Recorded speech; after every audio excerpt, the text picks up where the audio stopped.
Asthma wheezing ಕೆಮ್ಮು ಮನೆಯಲ್ಲಿ ಅಜ್ಜಂಗಿದೆ, ಪಾಪ ಅಜ್ಜ ಮಗುಗೆ ಎತ್ಕೋಬೇಕು ಅಂತ ಈಸ್ ವೆರಿ ವೆರಿ ಎಮೋಷ್ನಲ್, ಕೊಡಬೇಕಾ ಬೇಡವಾ?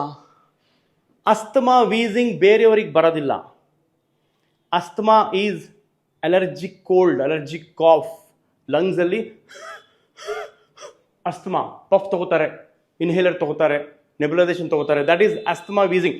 ಅದು ಬೇರೆಯವರಿಗೆ ಸ್ಪ್ರೆಡ್ ಆಗಲ್ಲ, ರಾಂಗ್, ಇದು ಮಿತ್. ಇದು ಮಕ್ಕಳಿಗೆ ಆರಾಮಾಗಿ ಎತ್ಕೋಬೋದು, ಬೇರೆಯವ್ರ ಜೊತೆ ಇರ್ಬೋದು, ಇದು ಕಂಟ್ಯಾಜಿಯಸ್ ಅಲ್ಲ. ಟ್ಯೂಬರ್ಕ್ಯುಲೋಸಿಸ್ ಬೇರೆದು, ಟ್ಯೂಬರ್ಕ್ಯುಲೋಸಿಸ್ ಇದ್ರೆ ಬೇರೆಯವ್ರಿಗೆ ಬರುತ್ತೆ. ಅಸ್ತಮಾ ವೀಸಿಂಗ್ ಇರೋರಿಗೆ ಏನು ತೊಂದರೆ ಬೇರೆಯವರಿಗೆ ಕೊಡೋದಿಲ್ಲ ಅವರು. So please let them play with the kids. Grand parents ಇರಲಿ, ಅಂಕಲ್ ಆಂಟಿ ಇರಲಿ, ಅವ್ರಿಗೆ ಅಸ್ತಮಾ ವೀಸಿಂಗ್ ಇದೆ, ಪಫ್ ತಗೋತಾರೆ ಅಂತ ಹೇಳಿಬಿಟ್ಟು ಮಕ್ಕಳನ್ನ ದೂರ ಇಡಬೇಡಿ. They also deserve, right? ಅವ್ರಿಗೆ ಪಾಪ ಆಸೆ ಇರುತ್ತೆ ಮಕ್ಳಿಗೆ ತಗೋಬೇಕು, ಅಜ್ಜಂದಿರಿಗೆ ಅಜ್ಜಿದಿರಿಗೆ. ಪಾಪ ಪೇರೆಂಟ್ಸು ಭಯಪಟ್ಟು, ಅಯ್ಯೋ ಅಸ್ತಮಾ ಇದೆ, ವೀಸಿಂಗ್ ಇದೆ, ನನ್ನ ಮಗುಗೆ ಬಂದ್ಬಿಡುತ್ತೆ. ಬರೋದಿಲ್ಲ. ಕೆಮ್ಮಿದ್ರೆ ವೀಸಿಂಗ್ ಅವ್ರಿಗೆ ಹತ್ರ ಬರೋದಿಲ್ಲ. ಅಫ್ಕೋರ್ಸ್ ವೈರಲ್ ಫೀವರ್ ಇದ್ದಾಗ ಬೇರೆ ವಿಷಯ, ಹಿಂಗೆ ಹಿಡ್ಕೊಂಡು ಕೆಮ್ಮಬೇಕು. But asthma wheezing is not contagious.